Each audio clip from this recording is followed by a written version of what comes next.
shock. Stand clear.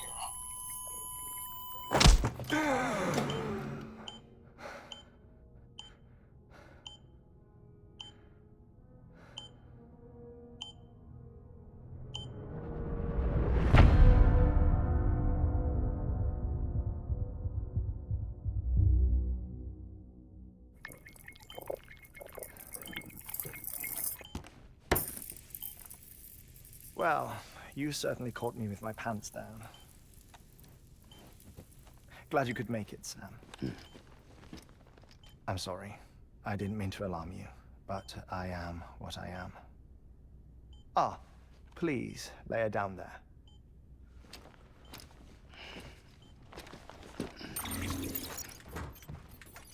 Still no sign of them.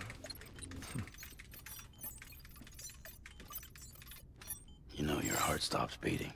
It stops every 21 minutes. I spend 3 minutes on the beach, and then return. 60 deaths and 60 resurrections per day. 60 opportunities to search the beach for my departed family. This is how I live. This is my life. So, while you've traveled to and from the sea an impressive number of times, my beach count is a little higher. 218,549.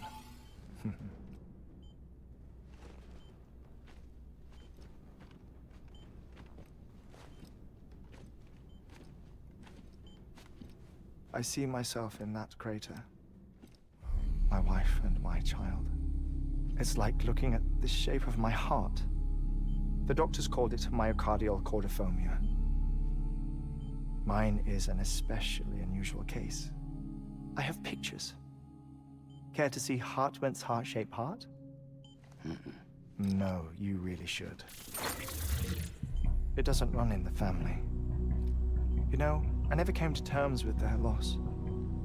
In the days that followed, I became obsessed with an idea that the beach is real, and they are on it. I would induce cardiac arrest, 3 minutes at a time, and search for them, day after day after day. Also, you could say goodbye. Quite the opposite. It is said that everyone's beach is different. So what if everyone's afterlife is different too? I find the thought terrifying, spending eternity alone, which is why I decided to find my family and make sure to move on with them. You mean die with them? If death would see us reunited, then yes. But the repeated cardiac arrests took their toll on my heart. The muscle gradually deformed. And after a while, they started calling me the beach scientist. Heartman. I'm glad we could have this conversation. Oh. A body that doesn't necrotize. No sign of decomposition. It's as if she were still alive. The perfect mummy. An impeccable corpse. What's wrong? Where's the other thing you were supposed to bring? Ah, found it. Behold. Wait, dead man. It appears to be an umbilical cord. Human by the looks of it, I think. But this was no ordinary conduit between fetus and placenta. It looks more like a BT's tether. And this was Mama's? Yes. A body that doesn't necrotize and an umbilical cord connected to the beach. These are remarkable discoveries, Sam. Enough to set my sore heart racing. 5 minutes to cardiac arrest. I apologize if our conversation gets cut short. I must go back to the beach and look for my wife and child. One person, one beach. That's the rule. But I'm the exception.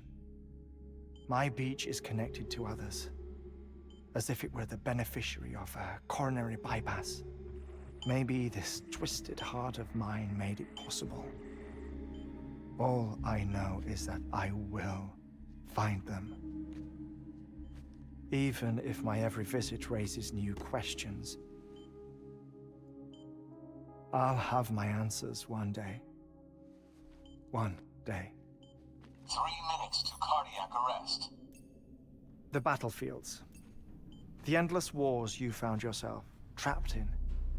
Why do World War-era soldiers wander the beach a century after they fell? Normally the souls of the dead move on. The beach is just a corridor, a place through which they pass on the way to the other side. But if regret, resentment, a fervent desire to remain, if these feelings are powerful enough,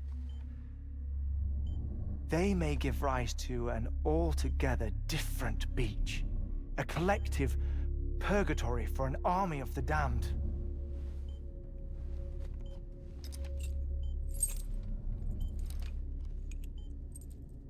Clifford Unger.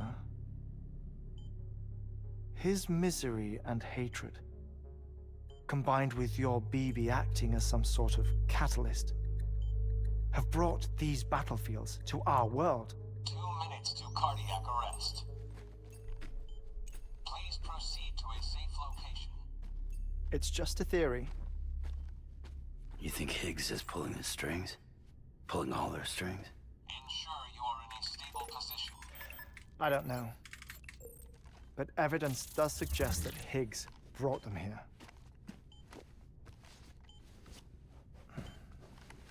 1 minute remaining. Please hold on to something secure. Oh, before I forget, I have a favor to ask. Activating lab security measures. Could you just relax until I come back? Time stops on the beach, but not in the scene. Rest assured, it'll only feel like 3 minutes to you. We'll continue this shortly. 5, 4, 3, 2, 1.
No luck. Visit 218,550. Oh, sorry. Where were we? I may be used to the 21-minute cycle, but for a first-time face-to-face meeting, there's just too much to cover in one go-around. Can't be easy living like this. Yes. And no. Now that I'm acclimated to it, it isn't especially, onerous. Defecation, pollution, nutrition. Most of life's basic functions fit rather easily into a 21-minute time slot. Sleep is the tricky one. And intercourse, I suppose. Verbal or physical. Not that someone in my position has to worry much about either. Do you read, Sam? Listen to music. Watch films? You know, I keep busy. I have a collection of music, television shows, some very interesting short films, and stories. Everything consumable within a 21-minute window. All from before the Death Stranding, of course. But honestly, the 21 minutes I spend here, all downtime, nothing more. Time spent waiting to go back to the search. My body may be present, but my soul is on the beach. I'm already dead. I know that feeling. Lost my family in an accident. Well, I never expected you to open up to me.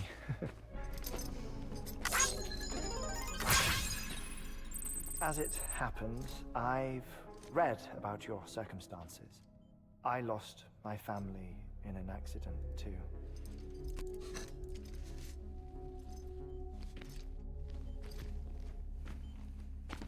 I was in the ICU having heart surgery, out of town, in the city. When it was clear that I was going to pull through, my wife took my daughter back to the house to collect some things for me. And then they were caught in the voidouts. The city and the hospital were spared the worst, but the shockwave knocked out the power and my life support. I woke up on the beach.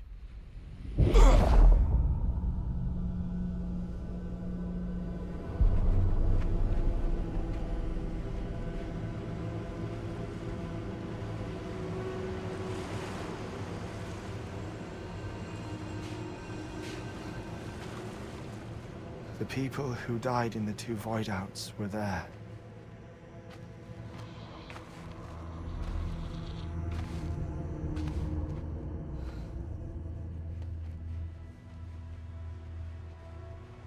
What happened? What's going on?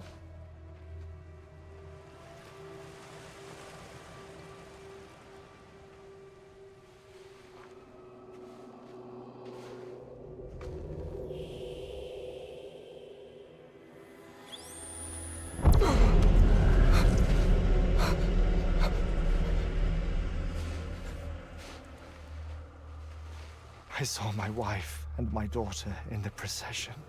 Hey! It's me!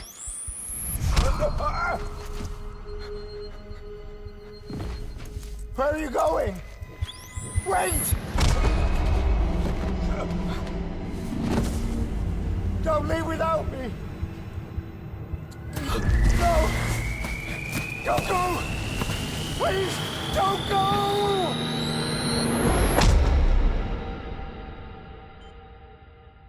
The ICU's backup generator kicked in, and I was brought back to life by the defibrillator. Exactly 21 minutes after my heart had stopped.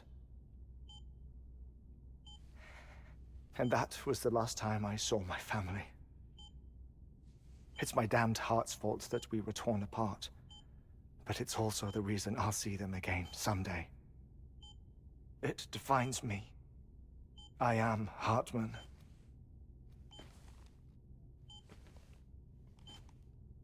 Ever since, I've walked the beaches of others, I follow my family's footsteps for a while, and when I get tired, I return here to continue my research. It's funny though, even when my heart stops, the pain lingers. You have any family photographs, Sam? Pity. 5 minutes to cardiac arrest. You mind telling me what I'm doing here before you go back to the beach? Oh, of course. There's a prepper-owned station in this area. Our scientists stationed there are researching material from before the Death Stranding. What kind of material? The Earth has a long memory. It's trying to tell a story, one that goes back to the very beginning, one that not even the Death Stranding could erase. The scientists are all colleagues of mine from the earlier expedition. I'd like you to bring them onto the chiral network. Amelie proposed we establish our research posts along this belt. Despite a worldwide search, this is the only area known to contain fossils from the late Cretaceous period, when the dinosaurs died out. The assumption being that the last ones lived here, and here alone. You see, hiding in the Earth then are memories of a major mass extinction. Clues that could tell us how to survive our predicament. Certainly, that was Amelie's hope as part of the advanced team when she assigned our backup team here. The past informs the present and aids us in building the future. She was careful to impress that upon us before she went west. 3 minutes to cardiac arrest. Shut up. I'm putting you on mute. Sometime later, we began to observe unusual activity in the tar belts outside Edgenot City. Vast quantities of tar began surfacing, spreading, consuming many of my colleagues, as well as a chiral way station. The whole incident defied explanation. You think Higgs is to blame? I don't know, but we needed that way station. It was essential to expanding the chiral network westward. That's why I'm asking you for your help in building a new one. It won't be much given the handful of equipment we've managed to scrape together. Nothing like the knot cities, that's for sure. But a knot is still a knot. Sam, I want you to use the Cupid to put the scientists on the network, then go to Amelie. Afterwards, we can get back to the important job of researching the deaths.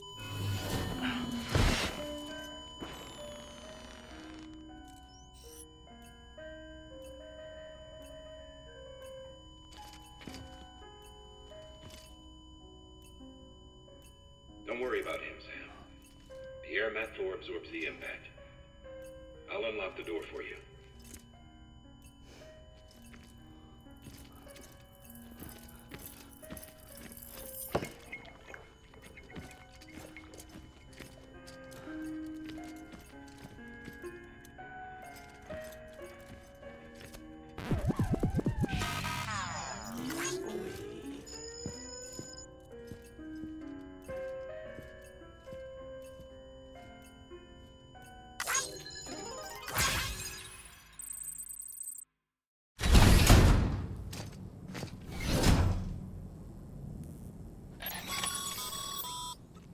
Sam, you heard him. You can grab the order at a delivery terminal.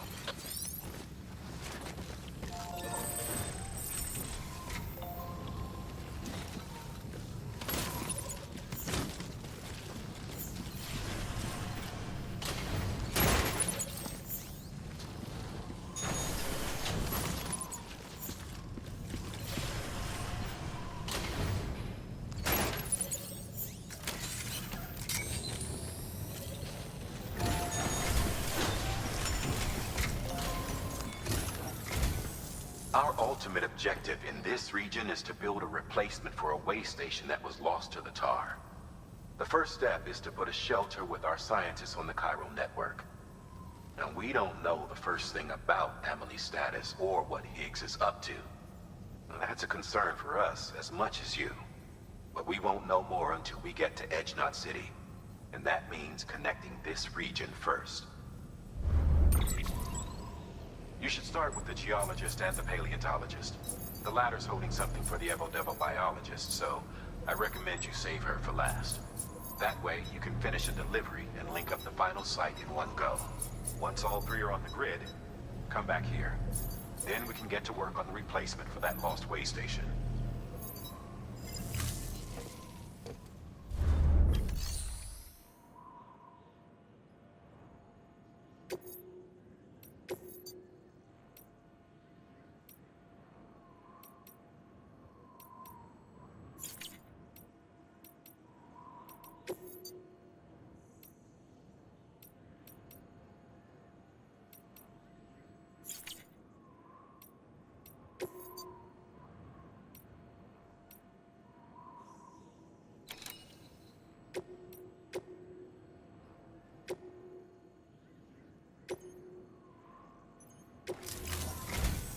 A geologist of ours has been studying fossils as part of his research into prehistoric extinction events. He's been out there conducting excavations for a while now and has begun to suffer the effects of chiral contamination. No doubt the result of excessive exposure to chiralium during the dig. Until the site is properly decontaminated, his work can't proceed. Nor will his health improve. So we need you to bring him some chiralium scrubbing agents. Administering shock. Stand clear.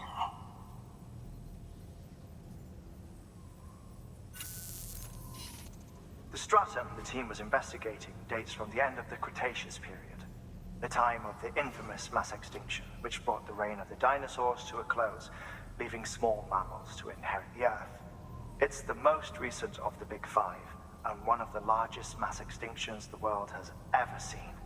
In any event, our team found something truly remarkable. Can you guess what it was? A fossil beach. If that is indeed what it is, then he has made a tremendous discovery. Therefore, Sam, it is essential that you deliver those chiralium scrubbing agents as soon as possible. One more thing, Sam. For this run, you'll be transporting an antimatter bomb. A Bridges paleontologist working on a dig says he needs it. Apparently, the fossils he wants to study are buried deep beneath tar, and the only way he can get to them is by blowing it wide open. Now, hopefully I don't need to tell you to be extra careful when handling high-yield explosives, but in case I do, make sure you keep that container in one piece, no matter what.